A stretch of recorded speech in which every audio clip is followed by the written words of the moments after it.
It may seem a bit quaint today, but BioShock blew the door open on video game narratives. While horror games, immersive sims, and first-person narrative experiences already existed in the medium, BioShock marked one of the first mainstream combinations of the three, creating a compelling world, full to the brim with complicated characters, an environment dripping with atmosphere, and a story drenched in complicated moral quandaries that helped reshape what games could be to millions. Unlike its contemporaries, BioShock was not like playing a movie, or even, despite its literary influences, like reading a book. It was instead utilizing the entirety of the tools the medium has to tell its story as efficiently as it could, maintaining player expression without sacrificing world building or narrative. But that doesn't mean it doesn't have exactly what every big screen blockbuster wants. A unique setting, obviously, but also meaningful twists and an already beloved IP that's guaranteed to get at least a few butts in seats. So it only seems natural that BioShock the movie has been kicking around Hollywood for the better part of 15 years, floating around the undersea equivalent to production hell alongside that Portal movie J.J. Abrams swears he's still working on. But in those 15 years, things have changed. Video game movies are almost good, and most importantly, they've started to make money. Maybe now it's time to look back at the remains of celluloid rapture and see where it all crumbled.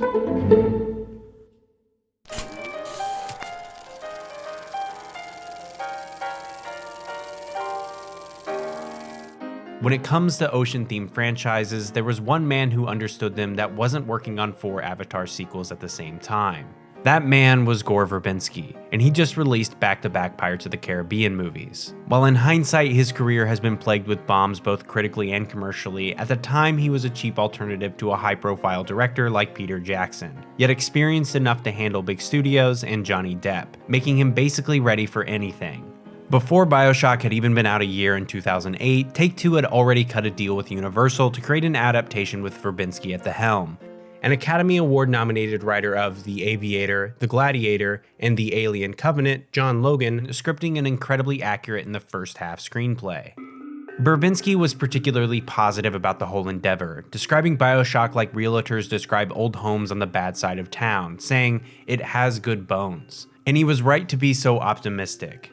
The deal was headed up by Strauss Zelnick, Take-Two's executive chairman, who'd been president of Fox in the 1990s. And he structured it with the studio directly, with no producer acting as a go-between, securing the largest video game movie deal since the Halo movie, which was definitely released and nothing went wrong. However, Zelnick wanted to make sure Take-Two had an active stake in the project. Not having a producer ensured there would be no, quote, insulation between the production and the game studio. That sounds like a great opportunity for an accurate portrayal, but what I hear instead is less of a guiding vision, more of another stakeholder who can interfere with production, and that's definitely not far off. See, Verbinski wanted 2 things, an R rating and $200 million. For reference, James Gunn's The Suicide Squad cost only $176 million, and while a large portion of that was to pay Ratcatcher's rats a union-compliant wage, it was still a high-profile franchise with a huge comeback from a renowned director. Pandemic aside, it wasn't in a position to flop. Video game movies and R-rated special effects pictures in 2008 or so, well, were. I mean, this is a time pre-Deadpool, a film that basically proved that R-rated franchise pictures could compete with their PG-13 counterparts. When looking back on the production, Irrational Games head Ken Levine would recognize that films like Watchmen had shown Universal that the opposite was the case. It's a big movie, and Gore was very excited about it, and he wanted to make what he would call a hard-rated horror movie. Then Watchmen came out, and the studio got cold feet about making a $200 million R-rated film. And it's clear that Watchmen was likely where Universal's head was at regarding this deal. Judging by the concept art, it was BioShock's intention to be as visually close to the source material as it could be, becoming a sort of definitive adaptation, capturing as much as possible while only filing off some of the edges that don't work well for film. Similarly, because of the price tag, it's unlikely that any big-name actors would be in the running, instead reserving the budget for oversized metal men with drill for arms and underwater cities. Watchmen did something similar, prioritizing an accurate look for the film, populated by small-ish TV actors like Jeffrey Dean Morgan, Carla Gugino, and maybe Patrick Wilson. BioShock, however, only really had 2 known actors in the running, but both were about 3 years out from becoming big names. In an interview with Variety, Eddie Redmayne of Fantastic Beasts fame and his former roommate Jamie Dornan of 50 Shades fame, two films of equal quality, admitted that they had furiously competed for a role that was probably BioShock's main character Jack in a time when they were both desperate for work. They were not the medium temperature commodities they are today by any means. Admittedly, I can't help but notice that if this movie came out around 2016 instead of 2008, Dane DeHaan and Jason Isaacs from Verbinski's own A Cure for Wellness feel like natural fits for the roles of Jack and Ryan respectively. And while that film doesn't share anyone else from the cancelled BioShock, their similarities don't seem like a coincidence.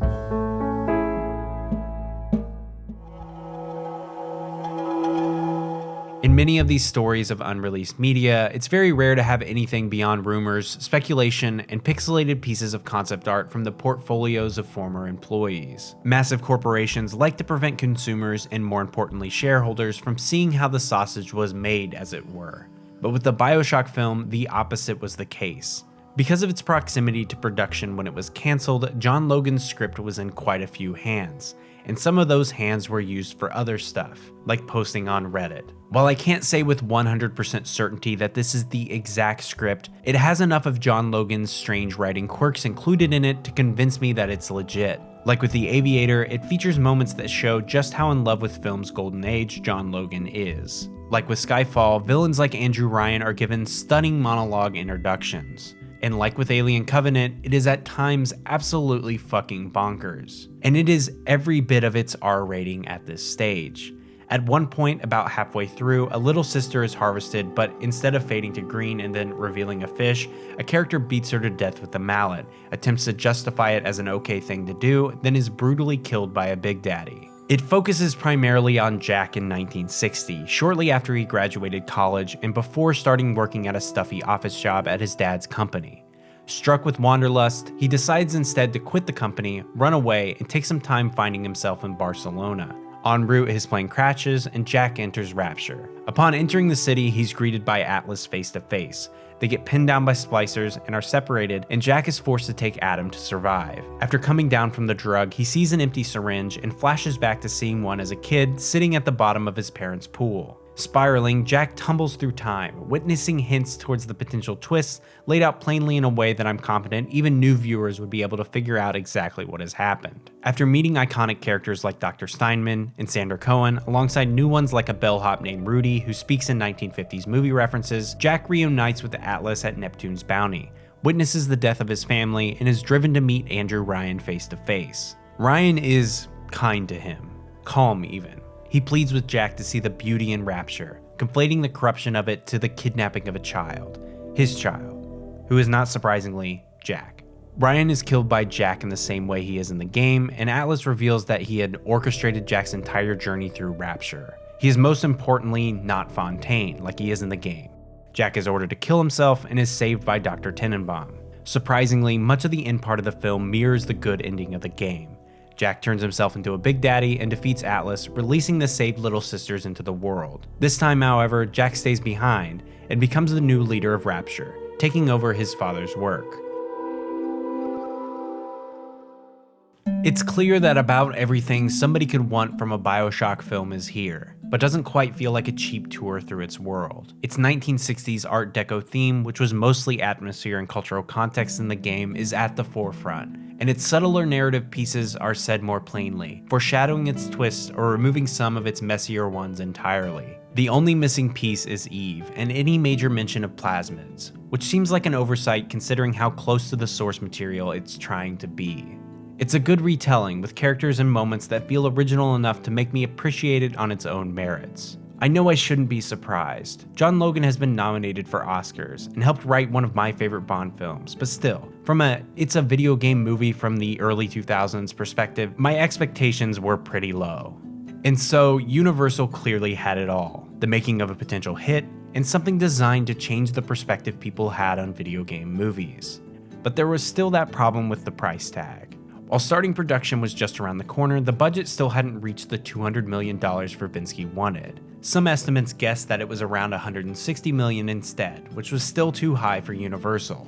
There really was only two options: make the film cheaper or make it PG-13. both of which Verbinski didn't particularly care for, leading him to step down as director in 2009, 1 year before the release of BioShock 2, and continue to produce, being replaced by Juan Carlos Fresnadillo, whose success at making 28 Weeks Later at around $68 million made him a shoo-in. This was, according to a later interview with Verbinski, about 8 weeks before actual production was supposed to take place, a pretty short time to cut almost $140 million out of his proposed budget. It's of note that a lot of articles from the time reiterate that Universal is desperate to not make this another Halo situation, which entered a complicated production hell between them, Fox, and producer Peter Jackson, until eventually it would end up on the cutting room floor and the rights would move to Paramount for its streaming exclusive television show. Eventually, however, it became clear that studio interference had gotten the better of the project, as Fresnadillo admitted in an interview in 2012 that he was, quote, completely out of that and developing other stuff. He notes that it was directly related to both the rating and the budgetary issues that forced out Verbinski as well. So in 2013, when it came time to pull the plug, thanks to their unique deal, it fell in the hands of Take-Two, and more specifically, Ken Levine.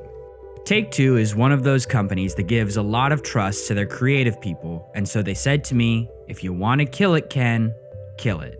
And I killed it. It was saying, you know what? I don't need to compromise. I had the BioShock world, and I didn't need to see it done in a way that I didn't think was right. Verbinski would go on to develop something similar to BioShock and A Cure for Wellness, and struggle with films like The Lone Ranger. John Logan would write Skyfall, Spectre, and Alien Covenant, moving out of being an Oscar award contender and developing into a unique voice in franchise filmmaking. BioShock, however, would remain dormant for multiple years after the release of Infinite in 2013, when Irrational Games closed their doors and rebranded as Ghost Story Games, cutting ties with Take-Two altogether. When BioShock 4 was announced in late 2019, it was revealed that a new studio built from former Firaxis and Irrational developers, Cloud Chamber Games, would be heading up development. In May of 2021, Giant Freakin' Robot received an inside scoop that BioShock had re-entered live-action production, this time as a television show at Netflix, something in line with recent trends like the aforementioned Halo series, The Last of Us TV series, and successful animated shows like Arcane and Castlevania. While I've enjoyed movies like Detective Pikachu and Sonic the Hedgehog as cheap popcorn movies, more mature video game film outings still consistently seem to struggle. I can't help but feel like this might be a better fit then. My primary criticism of John Logan's script is how rushed it feels, tearing through big game moments at a pace needed for a 120-minute film. A story as big as BioShock could use the extra room to breathe in a 6 to 10 episode season. However, given Netflix's track record, I'm concerned that it'll get off the ground but will be canceled before coming to a satisfying conclusion. It's doubtful we'll see Verbinski's BioShock film in any form anytime soon. And despite my positivity around the script, I think it's best that it stays buried at sea. It's an interesting cross-section of the production of pre-2010 video game movies, when the top of the pile were cult films like Resident Evil and whatever Uwe Boll could get his hands on. A unique look at how R-rated filmmaking has changed in the last decade, and how writers and directors like Logan and Verbinski adapted in a constantly shifting market.